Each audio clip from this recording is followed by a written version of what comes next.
Welcome to Honestly Rated, and today we'll be talking about your favorite Yoshi knockoff, Wrecking Ball. Wrecking Ball for me is probably one of my second favorite characters that came out as Spyro's Adventure. And how could he not? He's a very lovable dude, very cutesy, and overall, a pretty silly guy. But anytime I hear Wrecking Ball's name in this game anymore, it's usually because a lot of people say he's not that great of a character. And today, I'm going to be here to test my nostalgia to really see if it blinded me on Wrecking Ball, by taking a look at his overall gameplay and design to really see if Wrecking Ball was honestly ever good. But before we go into the gameplay, let me give you Wrecking Ball's lore. Starting off, Wrecking Ball was just a simple grub. At some point, a wizard found him and was going to use him part of his stew. While Wrecking Ball was in the stew, he decided he was going to take a little bit of a sip, and that little sip became a gulp and eventually the whole thing, because Wrecking Ball grew 20 times his size just from the stew alone. After this, the wizard walks back in and almost gets eaten by Wrecking Ball. Now, luckily enough for him, apparently he tasted so much like ass that Wrecking Ball didn't eat him and just kind of walked away. This became a little bit of a story in Skylands, and eventually Master Eon heard about it himself. Because of this, when Eon eventually found Wrecking Ball, he decided he should be,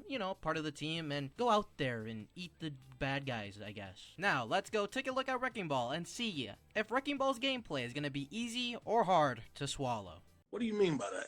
To start us off, we're going to have the Tongue Whap and the Force Field Ball. When it comes to starting out with Wrecking Ball, it is definitely a treat. To start off with the primary Tongue Whap, it's a move that does pretty solid damage, but it's very slow. Another thing is that it can only hit up to one enemy at a time. And another thing is that anytime you shoot your tongue, you cannot turn around. So this means that anytime you miss with your tongue, you're gonna have to wait for your tongue to go back in your mouth before you can actually go back and try to hit other things. This makes for very clunky gameplay with this tongue, while also making it very frustrating when it comes to even basic things like chompies. Now the damage output is kinda there. Doing 40 damage per hit, it is quite strong. But when you gotta go against multiple enemies at a time, it just falls apart. But we still have our secondary move being Ball. Ball is practically Yoshi's side B from Super Smash Bros. And works in the same way. Roll somewhere and hope to God you hit him. This does pretty solid damage while also doing a knockback. Its only problem is that for one, you can't really move it. And then for two, this is very much a slow startup move and isn't something to be used in a pinch. You gotta actively think about where enemies are coming after you from and also how close they really are. Now, Wrecking Ball as a character doesn't really have any spacing tools, so getting a ball to work properly is just something that isn't always there, but if you can manage so, it is a pretty decent move. Now, this still doesn't really help the fact with a big crowd of enemies, just because some are obviously not going to get hit by this small ball, but it's better than trying to hit them with your tongue over and over and over. For our first upgrades, we're going to have Magic Ball Control and Power Belch. Magic Ball Control luckily takes away one of the problems I had with Ball right off rip, and that was control over the ball. Now with this upgrade, you don't move a lot with it, but it definitely helps in those times where enemies just kind of move weird or you misaligned a shot. Overall, just the anti-whiff move. But don't look at this upgrade as like some Sonic Spin Dash shit. No, you're not going to be able to have that much control, but still a pretty nice first upgrade nonetheless. But on our other hand, we also have Belch. And I won't lie to you, Belch is not a great move for Wrecking Ball. It's a move that does 11 more damage than your primary, but it comes out even slower than your primary, doesn't have any special after effects or status effects or knockback,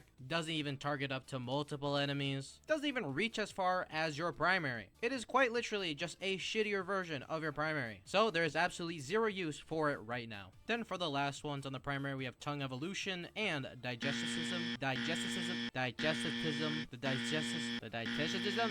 Digestive Detonation. Both of these upgrades are practically just damage upgrades. The first one allows us to have our tongue to reach longer places and also dealing more damage. Now the length of the tongue is actually something I really do like with Wrecking Ball, just because you can play him as a ranged character in later upgrades, but for right now, for what we got, you still have to play somewhat up close, especially if we're going to try to use the burp. Now we do have that other upgrade that I refuse to try to say the name again, and it does kind of make the burp a little bit better. If we hold down our burp, we are now able to just kind of put it all into our stomach and eventually release it into a big bomb. This bomb blasts back enemies, pushing them back, and dealing 118 damage. Now I've had a couple problems with this move though, especially when I get hit. Sometimes I feel like it doesn't stop me from actually using the move. Sometimes it also doesn't knock back enemies. Sometimes it does. And it also has a very small range despite how big it looks. It also feels like it makes me go faster, which if it does, that's nice, but it might just be a placebo thing. I just swear it does. It is just a very clunky move in the sense that I don't know how the fuck it really worked, but with the info that I was able to get from playing them, it ain't too bad. Now we go on to our first path called Total Tongue, where we have Lightning Tongue and Tongue Grabber. When it comes to Lightning Tongue, I really don't feel that much of a difference. I feel like I'm able to attack in the exact same speed that I was able to before. Maybe there's a very slight change, but overall, it's not so major to the point where you can really notice it. And because of that, it just feels kind of useless. But something that's not useless is going to be the tongue grabber. Now, when you look at the definition of it, yeah, it does seem kind of useless. Wrecking Ball can grab stuff with his tongue now, and it kind of just sounds like a neat trick, but something that wouldn't be that helpful in battle. But there's a cool thing to Wrecking Ball, and that is when you eat enough stuff with Wrecking Ball, your burps will change, doing more damage and even causing knockback. There's 3 stages, I guess, technically to it. The first one being the normal burp, the second one being a mucus color burp, doing a little bit more damage and going a little bit farther, but then you get the red burps. These burps do 123 damage and go the furthest distance and also do knockback. Now, even though this all sounds nice, let's say you're not in a place with money or food, what do you eat then to get those powerful burps? Well, luckily for you, Wrecking Ball also eats XP. This makes it so practically anywhere you go, you will have an infinite amount of things to eat to hopefully satisfy his unsatisfiable hunger, constantly giving you the red burps,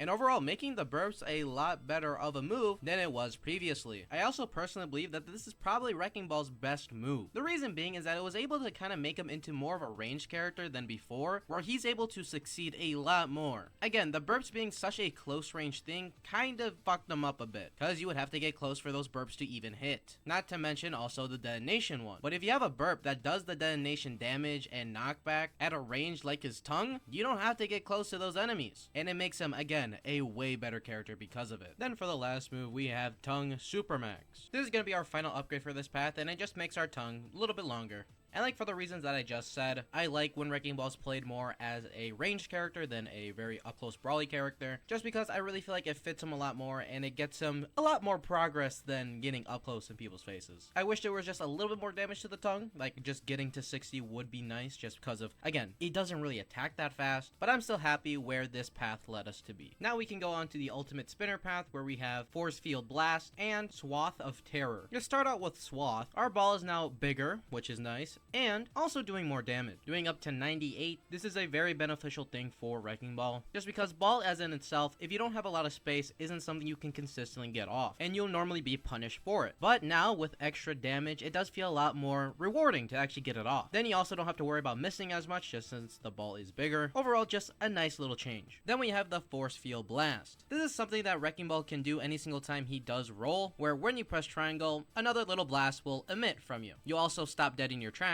It will be doing 36 damage and a little bit more of a pushback to every single enemy it hits. Overall, it's a nice move. It doesn't do anything new though, since, you know, our ball roll can already knock people back. It's really just nice little additional damage. And let's say you're in a really big group, you don't hit a couple enemies, they get closer to you, you press the button, boom, now they get launched back. It's like a secondary defense, and it ain't too shabby. Last up is gonna be It's Gotta Go Somewhere. Take the last move we just talked about, make it a bigger circle, make it do a little bit more damage, make it so enemies get launched upwards instead of horizontally, and make it take 50 years to actually activate. That's what this move is. I really think this one's just kind of weaker comparatively to the other one, since again, it has that slowdown, so you can't do it immediately. It launches enemies upwards, which isn't as beneficial as just launching them sideways, especially for the character who Wrecking Ball is. The damage, I guess, is nice, but you can still get that damage other ways and a lot more safer. Overall, not a bad path, but I think they should have just made ball roll just a little bit quicker on activation. But to be fair, we still have some soul gems to go through, so maybe my prayers can be answered there. For the last two, we have Enemy Slurp and Disco Ball. Starting off with Enemy Slurp, we now have a sort of auto heal. Anytime we eat a small critter like a Chompy, a Bone Chompy, and maybe others, we now get 10 HP for it, which is pretty good. In levels where there's Chompy spawners, just maybe a lot of Chompies in general, Wrecking Ball will succeed and be able to get a lot of his HP back. Now obviously when there's levels without these things, he doesn't do too well. And specifically in Imaginator, surprisingly, the roaches don't count. I don't know why, since they kind of fit the bill as a small guy. I'm guessing maybe it's like their flip over effect that doesn't really get them to count, but I feel like that's a little bit of an oversight. Another thing to mention too is that this also gets the burp mechanic, so the more Chompies you eat, you get those different colors, different damages and stuff like that. It's obviously just a lot more limited than the top path can give you. Then we go on to the Disco Ball. Now obviously obviously the description of it doesn't help me figure out what the fuck this move does. And while using it, personally, it just seems like it got a little bit bigger, does more damage, and you're a fucking disco ball. What else do you need? With that, we are done taking a look at Wrecking Ball, and I'm ready to give you my honest rating on him. Wrecking Ball as a character isn't bad. He's not dirt poor, but I definitely think he's underperforming like other Skylanders. He's a bit clunky, everything's a bit slow, and unless you go with the top path, he is very, very 50-50 when it comes to fighting practically anything. So,